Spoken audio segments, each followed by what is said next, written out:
વિદ્યાર્થી મિત્રો, આજે આપણે 11 સાયન્સ ચેપ્ટર નંબર 1 એનું લેક્ચર નંબર 31 જોઈશું. અને આ લેક્ચરમાં આપણે રહી ગયેલા સ્વાધ્યાયના દાખલા પૂરા કરવાના છે. તો પહેલાં દરેક વિદ્યાર્થી પોતાની ચોપડી લઈને બેસી જાય, ટેક્સ્ટ બુક લઈને બેસી જાય અને સ્વાધ્યાય ખોલી દે. તો ચલો જલ્દી ફટાફટ ટેક્સ્ટ બુક લઈને બેસી જાઓ અને સ્વાધ્યાય ખોલી દો. ચલો ઓકે, ખોલી દીધું દરેક જણે સ્વાધ્યાય. હવે જુઓ, એમાં સ્વાધ્યાયનો 1.1 આપણને શું કહે છે? મોલાર દળ ગણો. એક્સરસાઇઝ 1.1 હો ને, મોલાર દળ ગણો. H2O. હવે જો H2O નો મોલાર દળ કેવી રીતના, તો આપણને ખબર છે હાઇડ્રોજન 1 એટલે 2 એકા 2 અને ઓક્સિજન 16 એટલે આ 16 ને પેલા 2 એટલે કેટલા આવશે? 18 આવશે. તો હું ડાયરેક્ટ લખી દઉં છું 18 ગ્રામ પર મોલ, યા તો 18 U. બરાબર, તો આપણો પહેલાનો જવાબ થઈ ગયો.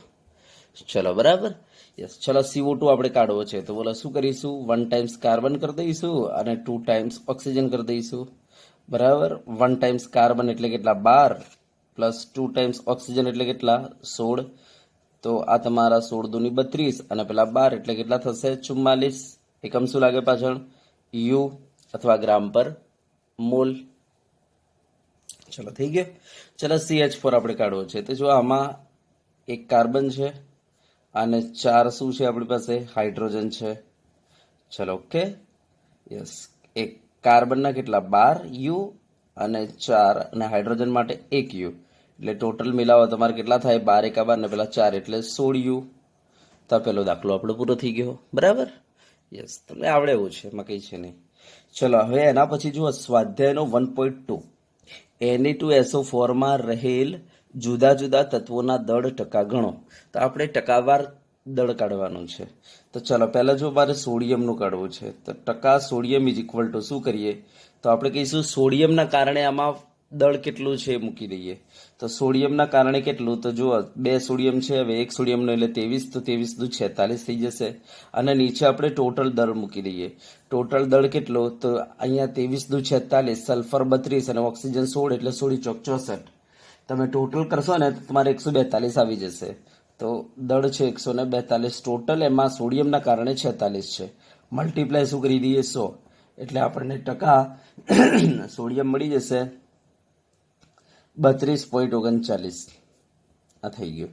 ચલો સેમ એ જ રીતના ટકા સલ્ફર મારે કાઢવા છે.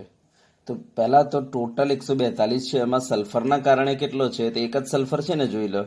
એટલે 1 મલ્ટીપ્લાય 32, એટલે સલ્ફરના કારણે 32 142 માંથી મલ્ટીપ્લાય 100 કરી દઈએ. ચલો તો તમે આને સિમ્પ્લિફાય કરશો ને તમારો જવાબ આવશે 22. બરાબર 54, 22.54%. ચલો થઈ ગયો. યસ. ચલો ટકા એ રીતના તમારે ઓક્સિજન કાઢવું છે.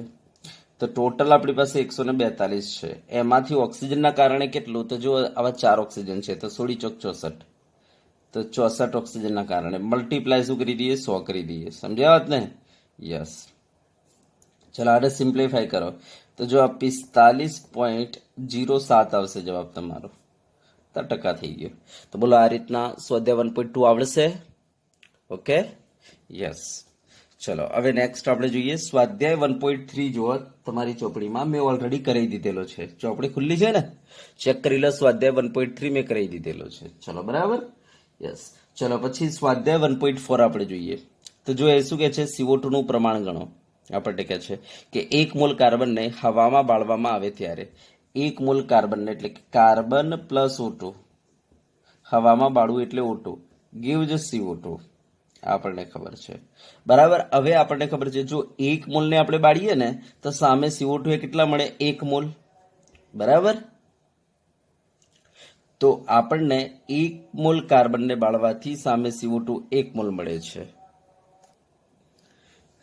તો તમે જોઈ ગયા ને, જો 1 મોલ કાર્બનને બાળવાથી 1 મોલ CO2 મળે છે. હા, તો આપણને એમ જ કહે છે 1 મોલ કાર્બનને હવામાં બાળવામાં આવે ત્યારે CO2 કેટલું મળશે? તો ખબર પડી ગઈ આપણને કે ભાઈ 1 મોલ CO2 મળે છે. હવે 1 મોલ CO2 એનો મતલબ એવો થઈ ગયો કે આપણે જો વજન કાઢવું હોય તો વજન બરાબર શું છે? તો મોલ ગુણ્યા અણુભાર. હવે મોલ આપણી પાસે 1 છે, અણુભાર કેટલો 44, તો જવાબ શું આવે 44. તો આપણે કહી દઈએ કે ભાઈ 44 ગ્રામ મને CO2 મળશે. ચલો ક્લિયર થઈ ગયો? યસ. તો 1 મોલ CO2 એટલે 44 ગ્રામ થઈ જાય. તો ચલો આ પહેલો પ્રશ્ન પૂરો થઈ ગયો. ચલો હવે બીજો પ્રશ્ન આપણને શું કહે છે, બરાબર ધ્યાનથી જોજો. શું કહે છે, 1 મોલ કાર્બનને 16 ગ્રામ ઓક્સિજનમાં બાળવામાં આવે ત્યારે, તો ધ્યાન આપજો, 1 મોલ કાર્બનને 16 ગ્રામ ઓક્સિજનમાં બાળવામાં આવે ત્યારે, એનો મતલબ આ carbon plus O2 gives CO2. હવે 1 મોલ કાર્બન છે, બરાબર, યસ, અને 16 ગ્રામ ઓક્સિજન છે. તો પહેલા તો 16 ગ્રામ ઓક્સિજનનો મતલબ શું, બોલો મોલ કેટલા કહેવાય? તો આપણે કામ કરીએ એના અણુભાર વડે ભાગી નાખીએ, બરાબર. O2 નો અણુભાર કેટલો 32, તો 32 વડે હું ભાગી નાખું તો બોલો કેટલા મોલ આવે? 0.5, હે ને? તો મેં શું કર્યું ખબર પડી, 16 ગ્રામ મને વજન આપ્યું હતું, તો વજન ભાગ્યા અણુભાર કરી દીધું એટલે મને ખબર પડી ગઈ મોલ કેટલા છે. તો 16 ગ્રામને મેં મોલમાં ફેરવી નાખ્યા 0.5. તો ચલો આ 0.5. તો બંને વસ્તુ હવે મને ખબર છે, 1 મોલ અને આ 0.5. તમને ખબર છે જ્યારે બંને પ્રક્રિયકોના પ્રમાણ ખબર હોય તો પહેલા તમારે શું નક્કી કરવું પડે? સીમિત.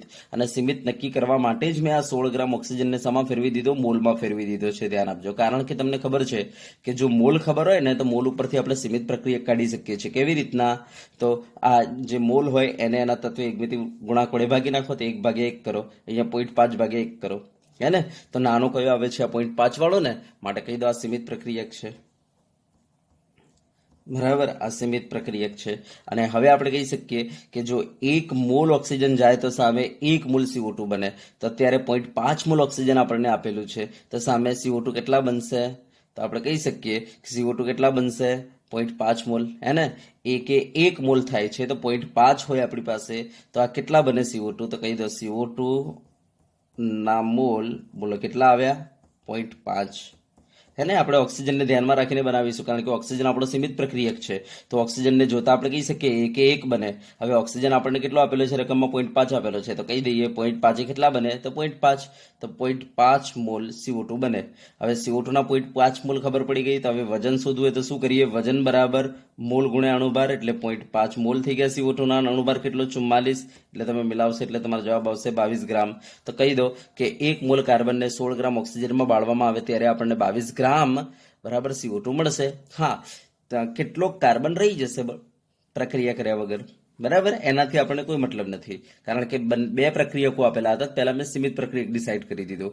સીમિત પ્રક્રિયક ડિસાઇડ થયા પછી એના આધારે મેં નિપજ બનાવી દીધી. કહી દીધું ભાઈ એના આધારે, આના આધારે નહીં બને, આના આધારે બનશે. 1 મોલે 1 મોલ બને છે, તો 0.5 આપેલા છે રકમમાં, તો 0.5 એ કેટલા? મને ખબર પડી ગઈ 0.5, બરાબર. CO2 ના જેવા મોલ આવ્યા, એના પરથી મેં વજનમાં કન્વર્ટ કરી લીધું એને. ચલો ક્લિયર થઈ ગયું? યસ, આવડશે, બરાબર. ચલો ઓકે. હવે ધ્યાન આપો, એમાં આપણને ત્રીજો પોઈન્ટ કહે છે, ધ્યાન આપજો. એ જ દાખલામાં શું કહે છે? ત્રીજો પોઈન્ટ કે છે આપણને કે ભાઈ 2 મોલ કાર્બનને 16 ગ્રામ ઓક્સિજનમાં બાળવામાં આવે ત્યારે, બરાબર. તો ધ્યાન આપજો, આપણને carbon plus O2 gives CO2 આ આપણને ખબર છે. હવે આમાં કાર્બન 2 મોલ આપી દે છે અને સામે O2 નું એ પ્રમાણ આપે છે, પણ શામાં આપે છે? મોલમાં નહીં, આપણને શામાં આપે છે? 16 ગ્રામ વજનમાં આપેલું છે. હવે તમને ખબર છે કે જો બે પ્રક્રિયકોના પ્રમાણ આપણને ખબર હોય તો પહેલા આપણે શું નક્કી કરવું પડે? સીમિત પ્રક્રિયક નક્કી કરવો પડે. હવે જો 16 ગ્રામ ઓક્સિજન આપેલું છે તો સીમિત પ્રક્રિયક નક્કી કરવા માટે ઓક્સિજનના વજનને પહેલા મોલમાં ફેરવી દઉં. તો બોલો 16 ગ્રામ એટલે કેટલા મોલ થાય? તો આપણને ખબર છે મોલ બરાબર વજન ભાગ્યા અણુભાર, એટલે આ 16 ભાગ્યા અણુભાર કરીએ એટલે 32, તો 16 ભાગ્યા 32 કરીએ તો 0.5, તો આ 0.5 મોલ થાય. હવે આપણે કહી શકીએ છીએ, બરાબર ધ્યાનથી જોજો, હવે આપણે કહી શકીએ છીએ કે આ 2/1 કરી લઈએ અને 0.5/1 કરી લઈએ, તો નાનો તો કયો આવશે? આ જ આવશે ને. તો આપણો આ સીમિત પ્રક્રિયક છે, બરાબર, આ સીમિત પ્રક્રિયક છે. હવે આપણે આના આધારે નિપજ બનાવીશું. તો જો આના આધારે આપણે સ્ટેપ મૂકવું હોય તો કહી દો 1 મોલે સામે 1 મોલ જાય, તો 0.5 મોલે સામે કેટલું જાય? 0.5 મોલ, હે ને? જો સ્ટેપ મૂકવું હોય તો ફરીથી તમે પ્રક્રિયા લખો તો એ વાંધો નથી, આ રીતના, બરાબર. હા, કે ભાઈ હવે તમને ખબર પડી નિપજ તમારે O2 ના આધારે બનાવવાની છે, તો 1 મોલે સામે આ 1 મોલ બની ગયેલું છે, તો હવે આ રકમમાં 0.5 મોલ આપેલા છે, કેટલું બને? તો 0.5 મોલ. તો કહી દો 0.5 મોલ CO2 બને તમારો. સમજી ગયા? યસ. હવે આને મારે વજનમાં ફેરવવું છે, તો વજન બરાબર શું થઈ જાય? આ જે 0.5 મોલ આપેલા છે ગુણા શું કરો? અણુભાર કરી નાખો. હવે CO2 નો અણુભાર કેટલો? 44, તો 44 મલ્ટીપ્લાય 0.5 કરો એટલે તમને ખબર પડી જશે 22 ગ્રામ. બોલો ખબર પડી? ઓકે, હા, આવડે એવું જ છે. ચલો હવે હવે ધ્યાન આપજો. આપણે સ્વાધ્યાયનો 1.5 તો જો ચોપડીમાં જુઓ સ્વાધ્યાય 1.5 તમને આવડશે અને કદાચ આઈ થિંક મેં કરાયેલો છે. બરાબર, ધ્યાનથી જુઓ. સ્વાધ્યાય 1.5 તમારે એમાં શું શોધવાની કે છે? તમને શોધવાનું કે છે સોડિયમ એસિટેટનું દળ શોધવાનું છે અને મોલારિટી આપેલી છે. તો મોલારિટીનું સૂત્ર મૂકજો, તમને આવડી જશે. દાખલો ટ્રાય કરજો, આવડી જશે. ના આવડે તો મને વોટ્સઅપ કરજો, હું શીખવાડી દઈશ. બરાબર, વોટ્સઅપ ઉપર. ચલો એના પછી 1.6. જો 1.6માં તમારે શું કરવાનું છે? આ દાખલો ઓલરેડી મેં શીખવાડેલો છે. બરાબર, રકમ જોઈ લો. તમને કહે છે કે ભાઈ 1.6 તમને કહે છે મોલ પ્રતિ લીટરમાં ગણો સાંદ્રતા, એનો મતલબ મોલારિટીમાં શોધો. તો આ પણ આવડી જશે 1.6. બરાબર, અને લગભગ મેં શીખવાડેલો છે, જોઈ લેજો. ચલો હવે 1.7. તો જો શું કહે છે 100 ગ્રામ કોપર સલ્ફેટમાંથી કેટલું કોપર મેળવી શકાય? હવે એક વસ્તુ ધ્યાન આપજો. આપણે જો 1 મોલ કોપર સલ્ફેટ લઈએ તો મને બતાવજો આના અંદર કેટલા કોપર છે. 1 છે, 2 છે, 3 છે. તો તમે કહેશો સાહેબ 1 કોપર છે. તો આપણે કહી દઈએ 1 મોલ કોપર સલ્ફેટમાં શું હાજર છે? 1 મોલ કોપર હાજર છે. કહી શકું? દાખલા તરીકે એક વસ્તુ ધ્યાન આપજો. કોઈ મને એમ કે સાહેબ C6H12O6 છે. બરાબર, ધ્યાન આપજો. મને કોઈ એમ કે સાહેબ 1 મોલ ગ્લુકોઝમાં બોલો કેટલા મોલ કાર્બન હાજર છે? તો આપણે કહીશું 6 મોલ કાર્બન હાજર છે, કારણ કે કાર્બન 6 છે ને એટલા માટે. હા, 1 મોલ ગ્લુકોઝમાં હાઇડ્રોજન કેટલા હાજર છે? તો આપણે કહીશું 12 મોલ હાઇડ્રોજન હાજર છે. આપણને કહ્યું એમ કે 1 મોલ ગ્લુકોઝમાં કેટલા ઓક્સિજન હાજર છે? તો આપણે કહી શકીએ 6 મોલ ઓક્સિજન હાજર છે. તો એ જ રીતના હું એમ કહું કે ભાઈ 1 મોલ કોપર સલ્ફેટ જો હું લઉં તેમાં કેટલા કોપર હાજર હશે? તો તમે કહી શકો 1 મોલ કોપર. હા, 1 મોલ કોપર સલ્ફેટમાં હું તમને એમ કહું કેટલા મોલ સલ્ફર હાજર હશે? તમે કહેશો 1 મોલ સલ્ફર. હું તમને એમ કહું 1 મોલ કોપર સલ્ફેટમાં કેટલા મોલ ઓક્સિજન હાજર હશે? તમે કહી શકો છો 4 મોલ ઓક્સિજન હાજર હશે. કેમ? કારણ કે આમાં 4 છે. સમજ્યા વાત ને? તો હું કહી શકું છું 1 મોલ કોપર સલ્ફેટમાં બોલો કેટલા કોપર હાજર હશે? 1 મોલ કોપર. હવે મને બતાવજો 1 મોલ કોપર સલ્ફેટ એટલે કેટલું કહેવાય? તો તમને ખબર છે 1 મોલનો મતલબ થાય અણુભાર જેટલું વજન. 1 મોલનો શું મતલબ થાય? અણુભાર જેટલું વજન. જેમ કે મારે દાખલા તરીકે આને વજનમાં કન્વર્ટ કરવું છે, બોલો વજન બરાબર શું થાય? મોલ ગુણ્યા અણુભાર થાય આ રીતના. બરાબર, ધ્યાનથી જોજો. વજન બરાબર શું થાય? મોલ ગુણ્યા અણુભાર થાય. યસ. હવે જો હું મોલ 1 લઈ લઉં, આ મોલની જગ્યાએ 1 લઈ લઉં તો બોલો વજન એ શું બને તમારો? અણુભાર બન્યો. હા, તો 1 મોલ કોપર સલ્ફેટ એટલે કેટલું વજન કહેવાય? એના અણુભાર જેટલું કહેવાય. હા, તો હવે કોપર સલ્ફેટનો અણુભાર કેટલો? તો કોપર 63.5 છે. કેટલો છે કોપર? 63.5. બરાબર, ધ્યાનથી જોજો ને. યસ. સલ્ફર છે 32 અને ઓક્સિજન છે 16 એટલે 16 ચોક 64. આ ત્રણે મિલાવો તમે તો 159.5 આવશે. 159.5. તો હું કહી શકું છું 159.5 ગ્રામ જો હું કોપર સલ્ફેટ લઈશ તો એમાં કેટલું કોપર હાજર હશે? તો આપણે કહીશું કે ભાઈ 1 મોલ કોપર, એનો મતલબ બોલો વજન કેટલું? તો મેં તમને કહ્યું 1 મોલનો મતલબ વજન એટલે અણુભાર. તો કોપરનો અણુભાર કેટલો? 63. તો કહી દો 159.5 ગ્રામ કોપર સલ્ફેટમાં 63.5 ગ્રામ કોપર હશે. બરાબર, આપણે કહી શકીએ ને? આપણે કહી શકીએ ને આ રીતના સ્ટેપ આ રીતના મૂકી શકીએ ને કે ભાઈ 159.5 ગ્રામ કોપર સલ્ફેટમાં 63.5 ગ્રામ કોપર હશે. હા, તો હવે ધ્યાન આપજો. મને એમ કે છે 100 ગ્રામ કોપર સલ્ફેટ હોય તો જો 100 ગ્રામ કોપર સલ્ફેટ હશે તો એમાં કોપર કેટલું? જો અમે સ્ટેપ મૂકી દીધો. બરાબર, તો બોલો x ઇઝ ઇક્વલ ટુ શું થઈ જશે? 63.5 મલ્ટીપ્લાય 100 ભાગ્યા નીચે થઈ જશે 159.5. બરાબર, તમે આને સિમ્પ્લિફાય કરો. જો 39.81 તમારો જવાબ આવે છે, આટલા ગ્રામ. તો સ્ટેપ મૂકતા આવડવું જોઈએ. મને એમ કે છે 100 ગ્રામ કોપર સલ્ફેટમાં કેટલું કોપર મેળવી શકાય? તો પહેલા તો મેં આવું સ્ટેપ મૂકી દીધું. ભાઈ જો મારી પાસે 1 મોલ કોપર સલ્ફેટ હોય ને, આવું કોપર સલ્ફેટ જો 1 મોલ હોય ને તો એમાં કોપર 1 મોલ હશે. બરાબર, તો હવે 1 મોલ કોપર સલ્ફેટનો મતલબ છે 159.5 ગ્રામ કોપર સલ્ફેટ અને 1 મોલ કોપરનો મતલબ છે 63.5 ગ્રામ કોપર. તો હું કહી શકું કે ભાઈ 159.5 ગ્રામ કોપર સલ્ફેટમાં 63.5 ગ્રામ કોપર હશે. હે ને? કહી શકું ને? દાખલા તરીકે મારી પાસે યાર H2O છે. બરાબર, ધ્યાનથી જોજો. હું એવું કહી શકું 18 ગ્રામ H2Oમાં 2 ગ્રામ હાઇડ્રોજન હશે. કહી શકું? હા કહી શકાય યાર. કેવી રીતના જુઓ, H2O નું કુલ વજન કેટલું? 18. તો 18 ગ્રામ H2O માં. હવે હાઇડ્રોજનનું વજન કેટલું છે એમાં? તો 2. તો ટોટલ 18 ગ્રામ H2O માં હાઇડ્રોજનનું વજન કેટલું હશે? 2 ગ્રામ. તે રીતના હું કહી શકું કોપર સલ્ફેટ જે છે, જો હું 159.5 ગ્રામ લઈ લઉં, બરાબર, તો એના અંદર કોપરનું વજન કેટલું હશે? તો આપણે કહી શકીએ 63.5 ગ્રામ. હે ને? ખબર પડી? તમે આ સ્ટેપ ના લખો ને તો એ અમે ખબર પડી જાય કે ભાઈ 159.5 ગ્રામ કોપર સલ્ફેટ આપણે લઈશું તો આટલું વજન જે છે એમાં કોપરના કારણે કેટલું વજન? તો કહી શકીએ 63.5 ગ્રામ કોપર. તો આ સ્ટેપ મેં લખી નાખ્યું. 159.5 ગ્રામ કોપર સલ્ફેટમાં 63.5 ગ્રામ કોપર છે. તો હવે હું કહી શકું 100 ગ્રામ કોપર સલ્ફેટમાં કેટલું કોપર હશે? હું કહી શકું. આવડશે. જે રીતના અહીંયા પાણીમાં આપણે કહી શકીએ 18 ગ્રામ પાણીમાં હાઇડ્રોજન કેટલું વજન કેટલું? 2 ગ્રામ. તો હવે આપણને કોઈ પૂછી નાખે 100 ગ્રામ પાણી હોય તો કેટલું? તો આપણે કહી શકીએ. સમજ્યા ને વાતને? ઓકે, ચલો હવે નેક્સ્ટ આપણે જોઈએ સ્વાધ્યાય 1.8. બરાબર, સ્વાધ્યાય 1.8. તો જો અમે સ્વાધ્યાય 1.8 કરાયેલો છે, ચેક કરો, ચોપડી ખુલ્લી છે ને, ચેક કરો. સ્વાધ્યાય 1.9 મેં કરાયેલો છે, બરાબર. સ્વાધ્યાય 1.10 માં આવી જાઓ. સ્વાધ્યાય 1.10 જો શું કે છે, ઇથેનના 3 મોલમાં નીચેની ગણતરી કરો. તો આપણને કહે છે ઇથેન આપણી પાસે 3 મોલ છે, તો નીચેની ગણતરી કરવાની કે છે. કાર્બન પરમાણુના મોલની સંખ્યા શોધો. તો જો આ સિમ્પલ છે કે કાર્બનના મોલ કેટલા થઈ જાય? તો આપણી પાસે 3 મોલ ઇથેન છે ને, બરાબર, ત્યાંથી જોજો 3 મોલ ઇથેન છે, C2H6. તો હવે કાર્બનના મોલ કેટલા થઈ જશે આમાં? તો કહી દો 3 દૂની 6. તો કહી દો કાર્બનના મોલ 6 થઈ જશે, બરાબર. કારણ કે 1 મોલ આપણી પાસે ઇથેન હશે, તેમાં કાર્બન 2 છે, સિમ્પલ. તો 3 મોલ ઇથેન હોય તો કેટલા? તો 6. કહી શકું આ રીતના કે ભાઈ હું જો 1 ઇથેન લઉં છું, 1 મોલ ઇથેન, તો એમાં બોલો કાર્બનના મોલ કેટલા છે? તો આપણે કહી શકીએ 2 મોલ કાર્બન છે ને. 1 મોલ ઇથેન લઈએ તેમાં કાર્બન કેટલા? 2 મોલ કાર્બન. તો હવે આપણને કહે છે 3 મોલ લેવાનું છે. જો આપણે 3 મોલ લઈએ ઇથેન, બરાબર, તો બોલો કેટલા મોલ કાર્બન? તો આપણે કહી દઈએ 3 દૂની 6.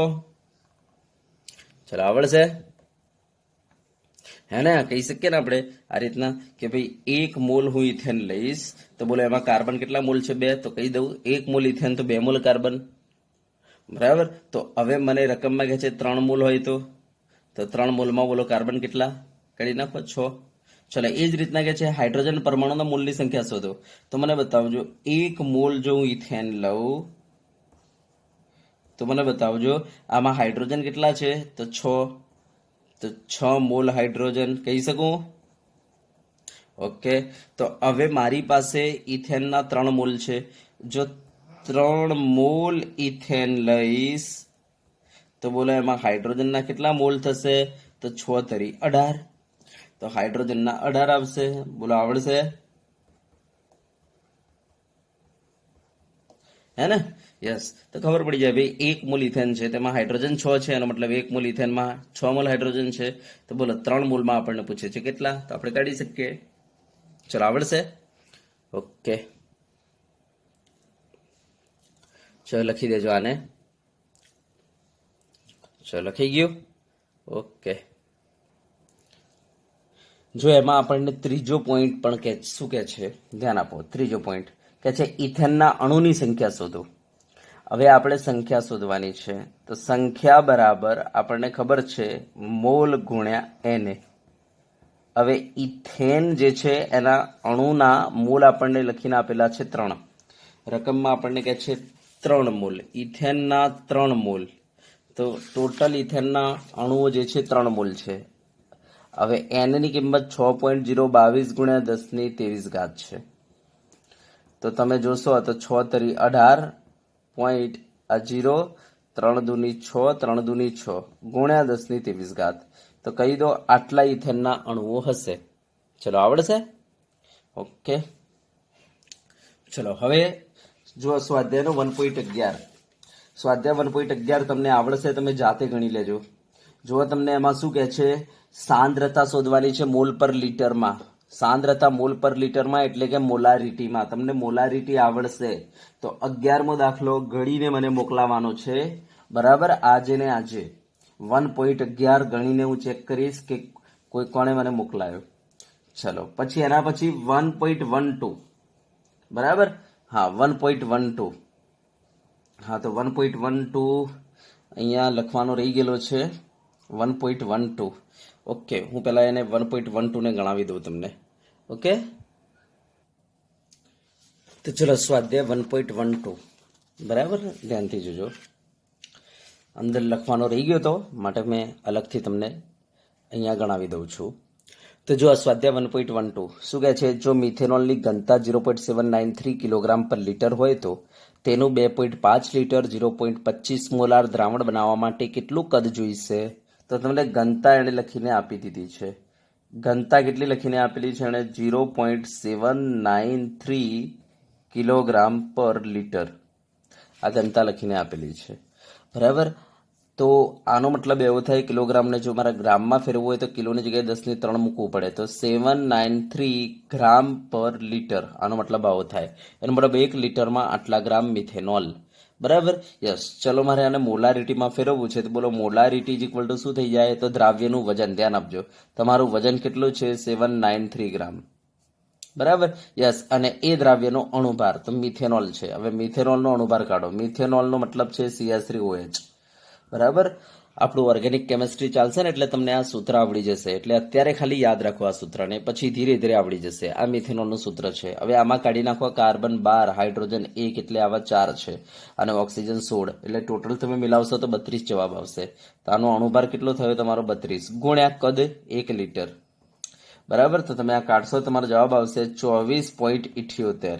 આટલા મોલાર. આ તમારો જવાબ આવી ગયો. ચલો, ક્લિયર થઈ ગઈ, મોલારિટી ખબર પડી ગઈ.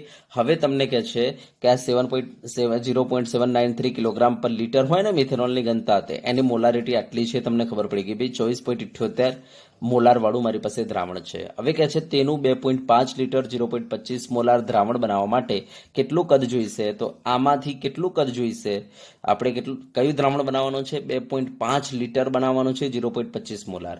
તો આ દ્રાવણનું કેટલું કદ લેવું પડશે. બરાબર. ધ્યાનથી જોજો. શું કહે છે, આ દ્રાવણનું કેટલું કદ લેવું પડશે. બરાબર, કેટલું કદ લેવું પડશે કે જેથી 2.5 લીટર 0.25 મોલાર દ્રાવણ બની જાય. તો ધ્યાન આપજો, હું આ સૂત્ર મૂકું છું, M1V1 is equal to M2V2. બરાબર. દાખલા તરીકે મારી પાસે પહેલા જે સાંદ્રતા છે કેટલી છે, 24.78 મોલાર. હવે એનું કેટલું કદ લેવું પડે કે જેથી શું બની જશે, 0.25 મોલાર 2.5 લીટર બની જાય. 0.25 મોલાર 2.5 લીટર બની જાય. સમજી ગયા ને. યસ. તો લેવું પડતું કદ આપણે કાઢી લઈએ. તો ચલો V1 ઇઝ ઇક્વલ ટુ શું થઈ જશે, 0.25 મલ્ટીપ્લાય 2.5 ભાગ્યા 24.78. યસ. આને સિમ્પ્લિફાઈ કરો. જો તમારો જવાબ આવશે 0.0252 આટલા લીટર. કેમ લીટર લખ્યું, કારણ કે આપણી પાસે આ V2 લીટરમાં છે, એટલે V1 નો એકમ આપણો લીટર લાગશે.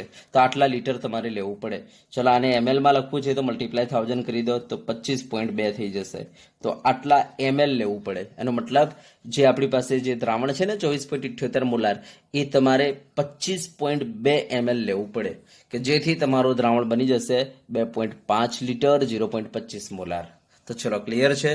તો બરાબર ધ્યાનથી જોજો. તમને આપેલું હતું 24.78 મોલાર. કોઈ કહે છે સાહેબ નથી આપેલું ને આપણને, તો ધ્યાન આપજો, તમને આપેલું છે પણ તમને ઘનતા સ્વરૂપમાં આપેલું હતું.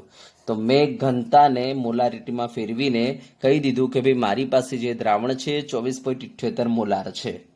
હવે મને ખબર પડી ગઈ છે મારું દ્રાવણ આટલા મોલાર છે. હવે કહે છે કે આ દ્રાવણ કેટલું લેવું પડે કે જેથી આપણું શું બની જાય, 2.5 લીટર 0.25 મોલાર. તો આપણે V1 શોધવાનું છે. તો ધ્યાન આપો, આપણને M આપેલો છે અને V શોધવાનો છે. હા, અને આપણને જે બનાવવાનું કે છે 2.5 લીટર 0.25 મોલાર, એનો મતલબ કે આપણી પાસે V2 છે, M2 છે, બરાબર, M1 છે. બસ V1 શોધવાનો હતો, મેં આ રીતના શોધી લીધો. ચલો ખબર પડશે. ચલો ક્લિયર છે. તો આ દાખલો બરાબર જોઈ લેજો. ચલો ઓકે. યસ. જો હવે આપણે 1.13 ગણવાનું નથી, બરાબર, એ કેન્સલ છે. 1.14 મેં ગણી દીધો છે. 1.15 આ પણ તમને ખબર પડી જશે, આવડી જશે, જોઈ લેજો. પ્રશ્ન જ છે, કઈ છે નહીં. 1.16 આ પ્રશ્ન જ છે, મેં કરી દીધેલો છે. બરાબર. ચલો હવે આવી જાઓ 1.17 ઉપર. તો ચલો જુઓ, રકમ શું કહે છે 1.17 માં, એક પીવાના પાણીનો નમૂનો ખરાબ રીતે ક્લોરોફોર્મ વડે સદૂષિત થયેલો છે. ક્લોરોફોર્મ સ્વાભાવિક કેન્સરજન્ય છે. સદૂષિતતાનું સ્તર 15 ppm હતું. તો આપણને ppm આપેલું છે દળથી, બરાબર. એનો મતલબ ppm W/W આપેલું છે 15. તો આને દળ ટકામાં દર્શાવો. એનો મતલબ કે આને પર્સન્ટેજ W/W માં લઈ જાઓ, બરાબર. પર્સન્ટેજ W/W માં લઈ જાઓ એમ કે છે. દળ ટકામાં દર્શાવો. તો ચલો કંઈ જ કરવાનું નથી. ppm ભાગ્યા 10⁶ ઇઝ ઇક્વલ ટુ ટકા ભાગ્યા 10⁵ કરી દો. ppm તમને આપેલું છે 15, તો 15 મૂકી દો, નીચે 10⁶ ઇઝ ઇક્વલ ટુ ટકા ભાગ્યા 10⁵. તો ચલો ટકાને કરતા બનાવી દો. તો ટકા ઇઝ ઇક્વલ ટુ 15, પેલી 10⁵ ઉપર જતી રહે, ભાગ્યા નીચે 10⁶, હે ને. યસ. તો ટકા ઇઝ ઇક્વલ ટુ શું થઈ ગયું તમારું? 15 ગુણ્યા 10⁶ ઉપર જાય -6 થઈ જાય, એટલે 2 માંથી -6 જાય એટલે -4. તો આ થઈ ગયું તમારું આટલા ટકા. સમજી ગયા? ટકા weight/weight વજનથી. બોલો, ખબર પડી ગઈ? યસ. તો બસ એને એમ જ કહેતો હતો કે દળ ટકામાં દર્શાવો. તો આ મેં ટકામાં કન્વર્ટ કરીને બતાવી દીધું એને, ટકા weight/weightમાં. બરાબર. કેમ પાછળ weight/weight લખ્યું છે, કેમ પાછળ વજન લખ્યું છે વજનથી? કારણ કે મને ppm એને વજનથી આપેલું હતું. જોઈ લો, રકમમાં ppm આપણને વજનથી આપેલું હતું, માટે મેં જવાબમાં જે મને ટકા મળ્યા એને પણ મેં વજનથી બતાવી દીધેલું છે. ચલો, ઓકે. હા, હવે આગળ આપણને પ્રશ્ન કરે છે કે પાણીના નમૂનામાં ક્લોરોફોર્મની મોલાલિટી પણ ગણો. બરાબર. તો આપણે મોલાલિટી ગણવાની છે. તો એનો મતલબ કે આ ટકાને મોલાલિટીમાં કન્વર્ટ કરવાનો છે. તો ચલો પહેલા તો મને આનો મતલબ લખાવો કે ભાઈ 15 ગુણ્યા 10⁻⁴ weight/weight નો મતલબ શું? તો હું આનો મતલબ આવું કહી શકું, 0.0015 આટલા ટકા weight/weight. આનો મતલબ એવો થઈ ગયો કે દ્રાવ્ય કેટલો તમારો? તો દ્રાવ્ય થઈ જાય 0.0015 આટલા ગ્રામ, હે ને. અને મને બતાવો દ્રાવક કેટલું? તો દ્રાવણ તમારું ટોટલ 100 ગ્રામ હશે, તો 100 ગ્રામમાંથી આટલું બાદ કરી નાખો. તો 100 - 0.0015 આટલું તમે બાદ કરશો તો તમારો જવાબ આવશે 99.9985. આ તમારો આટલા ગ્રામ તમારો દ્રાવક આવી ગયો. ચલો હવે મોલાલિટીમાં કન્વર્ટ કરવું છે. તો ભાઈ મોલાલિટી ઇઝ ઇક્વલ ટુ ઉપર શું હોય છે? દ્રાવ્યનું વજન. તો દ્રાવ્યનું વજન કેટલું છે? 0.0015. નીચે શું મૂકીશું? એ દ્રાવ્યનો અણુભાર મૂકીશું. હવે ધ્યાન આપજો, આપણી પાસે ક્લોરોફોર્મ છે, એનો મતલબ CHCl3 છે. ચલો મારે આનો અણુભાર કાઢવો છે. તો કાર્બન 12 મૂકી દો, હાઇડ્રોજન 1 મૂકી દો, અને ક્લોરીન જે છે ને એ 35.5 × 3 કરો. બરાબર. તો આનો અણુભાર નીકળીને આવી જશે 119.5 ગુણ્યા, ચલો બરાબર, દ્રાવ્યનું વજન ભાગ્યા અણુભાર ગુણ્યા દ્રાવકનું વજન કિલોગ્રામમાં. હવે તમે જોઈ શકો છો દ્રાવક છે તમારી પાસે 99.9985. ચલો એને કિલોગ્રામમાં લઈ જવું છે. તો 0.0999985 આટલું થઈ જશે. ચલો આને સાદરૂપ આપી દો તમે. તો તમે જેવું સાદરૂપ આપશો ને તો તમારો જવાબ આવશે, હું ડાયરેક્ટ જવાબ લખી દઉં છું, 1.25. બરાબર. 1.25 થઈ જશે ઇન્ટુ 10⁻⁻⁴. આવડશે ને? બરાબર. યસ. 1.25 મેં વૈજ્ઞાનિક સંકેતમાં લખી દીધું ને. 1.25 ઇન્ટુ 10⁻⁴. ચલો એકમ શું લાગશે? તો મોલ પર કેજી. બરાબર. ચલો વૈજ્ઞાનિક સંકેતમાં લખ્યું છે, તમે ન લખો તો એ ચાલે, તમારો જે જવાબ આવે તમે મૂકી શકો છો.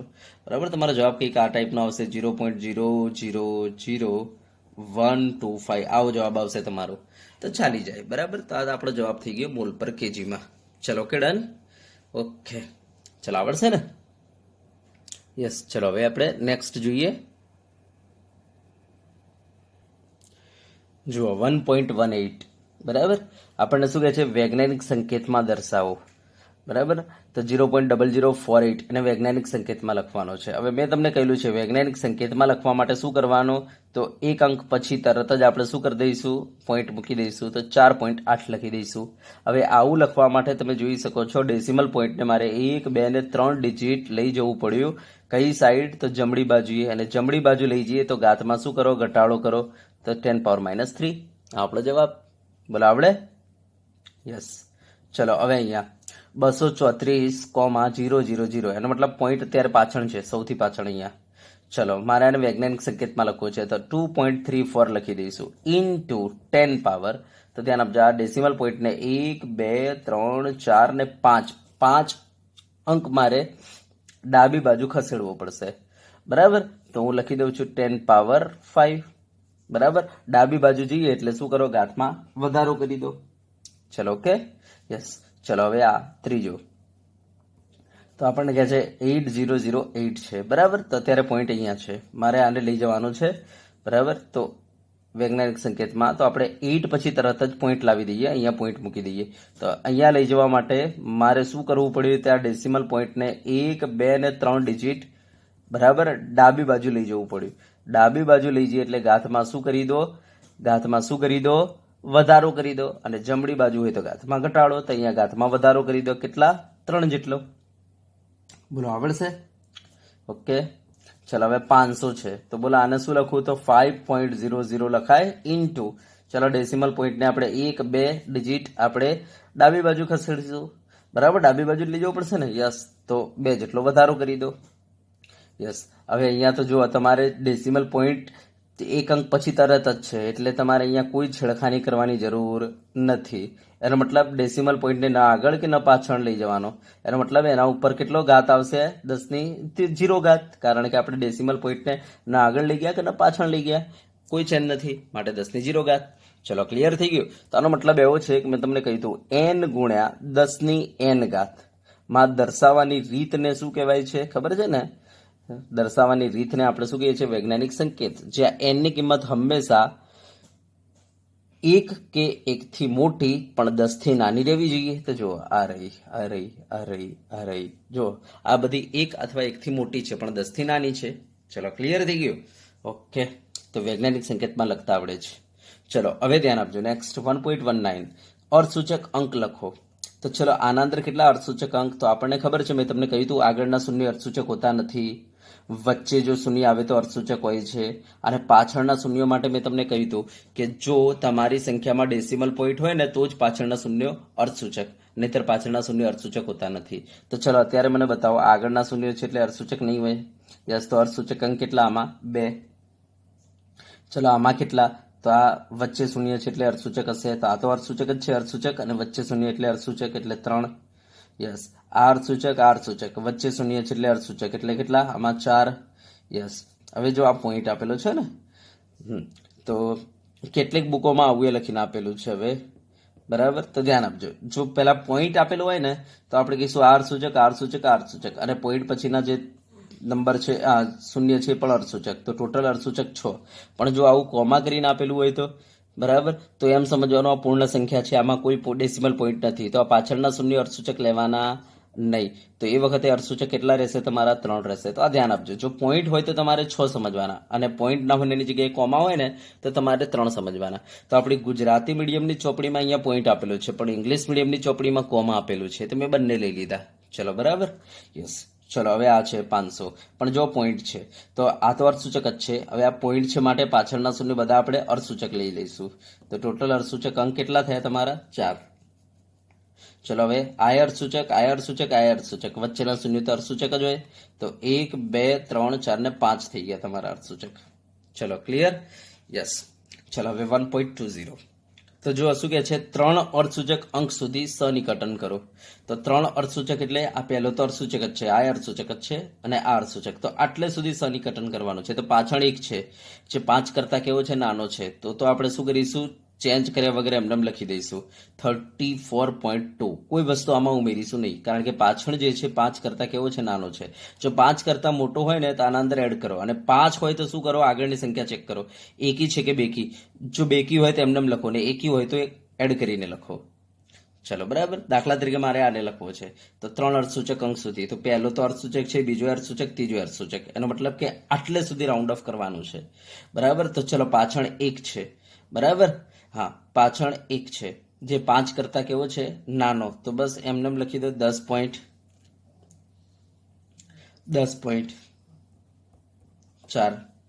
ચલો હવે અહીંયા આને મારે 3 અર્થસૂચક અંક સુધી રાઉન્ડ ઓફ કરવાનું છે. તો જો પહેલો અર્થસૂચક નથી, આ અર્થસૂચક નથી, યસ, આ અર્થસૂચક, આ અર્થસૂચક, આ અર્થસૂચક, એનો મતલબ કે આટલે સુધી રાઉન્ડ ઓફ કરવાનું છે. 3 અર્થસૂચક અંક સુધી, તો પણ પહેલા તો અર્થસૂચક છે જ નહીં, તો મારે આટલે સુધી 4, 5, 9, તો આટલે સુધી રાઉન્ડ ઓફ કરવાનું છે. તો ચલો હવે ધ્યાન આપજો. તો આટલે સુધી જો રાઉન્ડ ઓફ કરવું હોય, બરાબર, તો પાછળ 7 છે જે 5 કરતા મોટા છે, તો મારે શું કરવું પડશે? આમાં એક એડ કરવું પડશે. હવે ધ્યાન આપજો, તમારી પાસે અહીંયા 9 છે, જો તમે આમાં એક એડ કરવા જાઓ તો 10 થાય. હવે 10 લખાય નહીં, કારણ કે જો 59 છે, આમાં એક એડ કરો તો શું થાય? 60 થઈ જાય. બરાબર, 60 થઈ જાય, તો તમારે 60 લખવું પડે. તો તમારે આ રીતના લખવું પડે, 0.0460, આ રીતના લખવું પડે. બરાબર, તાર રાઉન્ડ ઓફ થઈ ગયું. ઓકે, હવે એમાં જ જો આપણો ચોથો, એમાં જ આપણો ચોથો આપેલો છે તમને 2808, અને કહે છે આને રાઉન્ડ ઓફ કરો 3 અર્થસૂચક અંક સુધી. તો ધ્યાન આપો, આ પહેલો અર્થસૂચક, આ બીજો અર્થસૂચક, આ ત્રીજો અર્થસૂચક, એનો મતલબ આટલે સુધી રાઉન્ડ ઓફ કરવાનો છે. બરાબર, યસ. હા, હવે ધ્યાન આપજો ને, આ પૂર્ણ સંખ્યાઓ છે, આ પૂર્ણ સંખ્યામાં રાઉન્ડ ઓફ કરતા હું તમને શીખવાડું. ધ્યાન આપો, આજ સુધી મેં તમને રાઉન્ડ ઓફ ડેસિબલ પોઈન્ટ વાળી સંખ્યામાં કરતો શીખવાડ્યું છે. હવે ધ્યાન આપજો. હા, તો આવી સંખ્યાઓમાં શું કરવાનું? પહેલા તો આટલે સુધી રાઉન્ડ ઓફ કરવાનો છે, તેને પાછળ જોઈ લો. શું છે ભાઈ? 5 કરતા કેવા છે? મોટા છે. મોટા હોય તો આગળની સંખ્યામાં એક એડ કરી દો. ચલો, આગળની સંખ્યામાં એક એડ કરીએ તો શું થઈ જાય? 281 થઈ જશે. આ 0 માં એક એડ કરો એટલે 1 થઈ જાય, 281. ઓકે, ચલો, થઈ ગયું. હા, હવે ધ્યાન આપજો, પૂર્ણ સંખ્યાની એક ખાસિયત છે કે રાઉન્ડ ઓફ થઈ ગયા પછી, બરાબર, રાઉન્ડ ઓફ થઈ ગયા પછી આપણે જેટલી સંખ્યા હટાઈ છે ને એ જગ્યાએ 0 મૂકી દેવાના. એટલે આ થઈ ગયું 2810, તો આ એનું રાઉન્ડ ઓફ થઈ ગયું. બરાબર, તો આ રીતના આપણે રાઉન્ડ ઓફ કરીશું. સમજ્યા? દાખલા તરીકે હું તમને કહું, મારી પાસે 3412 છે, મારે આને 3 અર્થસૂચક અંક સુધી રાઉન્ડ ઓફ કરવું છે. તો જુઓ, ધ્યાન આપજો, આમાં કોઈ જગ્યાએ પોઈન્ટ નથી ને, ડેસિમલ પોઈન્ટ ના નથી, તો આને રાઉન્ડ ઓફ આ રીતના કરીશું. 3 અર્થસૂચક અંકે છે ને, તો આ પહેલો અર્થસૂચક, આ બીજો અર્થસૂચક, આ ત્રીજો અર્થસૂચક, તો આટલે સુધી રાઉન્ડ ઓફ કરવું છે. તો પહેલા તો શું કરવાનું? 3, 4. હવે ધ્યાન આપજો, પાછળ 2 છે જે 5 કરતા મોટા છે, તેમને લખી દો 3, 4, 1. બરાબર, કોઈ એડ કર્યા વગર એમને લખી દો. લખી દીધું. હવે પાછળ 0 બિંદાસ મૂકી દેવાનો. તો આવી જો પોઈન્ટ, ડેસિમલ પોઈન્ટ વગરની સંખ્યા હોય ને, તો પાછળ આ રીતના 0 મૂકી દેવાનો. આ રાઉન્ડ ઓફ થઈ ગયું તમારું. સમજ્યા વાત ને? તો બોલો, આવડશે 2808? ચલો, હવે ધ્યાન આપજો, હું એક બીજો આપું તમને. બરાબર, ધ્યાનથી જોજો. ચલો, હું આપું છું 5219, અને તમને કહું છું આને રાઉન્ડ ઓફ કરો 3 અર્થસૂચક અંક સુધી. તો જો આ પહેલો અર્થસૂચક, આ બીજો અર્થસૂચક, ત્રીજો અર્થસૂચક, તો આટલા સુધી મારે રાઉન્ડ ઓફ કરવું છે આને. તો પહેલા તો 52, હવે જો પાછળ 9 છે, બરાબર, યસ, જે શું છે? 5 કરતા મોટા, તો આગળની સંખ્યામાં એક ઉમેરી દો. તો 52, હવે આ 1 માં એક ઉમેરી દઈએ તો 2 થઈ ગયો. Yes, okay. હવે પાછળ શું કરી દો? 0 લખી દો, આ રીતના. તો આ રીતના આપણે રાઉન્ડ ઓફ કરીશું. સમજી ગયા? તો આ આખી પૂર્ણ સંખ્યાઓમાં રાઉન્ડ ઓફ કરતી વખતે આ ધ્યાન આપવાનું કે પાછળ આ રીતના 0 લખી દેવાના. જે સંખ્યા આપણે હટાવીએ એ ત્યાં 0 લખી દો. દાખલા તરીકે આ રીતના છે, મારી પાસે આ રીતના છે 4, 2, 1, 3, અને મને કોઈ કહે છે રાઉન્ડ ઓફ કરો 3 અર્થસૂચક અંક સુધી. તો આ પહેલો, આ બીજો, ત્રીજો, આ અર્થસૂચક અંક છે. તો ચલો, આટલે સુધી રાઉન્ડ ઓફ કરવાનો છે. તો પાછળની સંખ્યા જો 5 કરતા નાની છે, 5 કરતા નાની છે, એટલે એમને લખો આને. તો 4, 2, 1 એમને લખી દીધું. યસ, હવે આ એક સંખ્યા હટાઈ છે ને, તો ત્યાં 0 મૂકી દો. તો આ રીતના રાઉન્ડ ઓફ કરીશું. તો બોલો, 2808 આવડે? બરાબર, 28. બરાબર, પાછળ જોઈ લેજો, જે હટાવવાનો છે 5 કરતા મોટો છે, જેના કારણે આગળની સંખ્યામાં એક ઉમેરી દીધું, એટલે શું થઈ ગયું? 281 થઈ ગયું. યસ, આ જે કાઢ્યું છે ત્યાં 0 મૂકી દો. તો 2810. તો આ રીતના આપણે રાઉન્ડ ઓફ કરીશું. ચલો, ઓકે. તો હા, વિદ્યાર્થી મિત્રો, આજે આપણે આટલે સુધી રાખીશું. બરાબર, તો મેં તમને 20 પ્રશ્નો સુધી બતાવી દીધા. બરાબર, યસ. હવે આપણે જે બીજો લેક્ચર બનાવીશું એ એના પછીના પ્રશ્નોને જોઈ લઈશું. બરાબર, તો આ રીતે આપણે સ્વાધ્યાયને 2 લેક્ચરમાં ડિવાઈડ કરી દીધું છે. ચલો, ઓકે. તો આજે આપણે આટલે સુધી રાખીશું. બરાબર.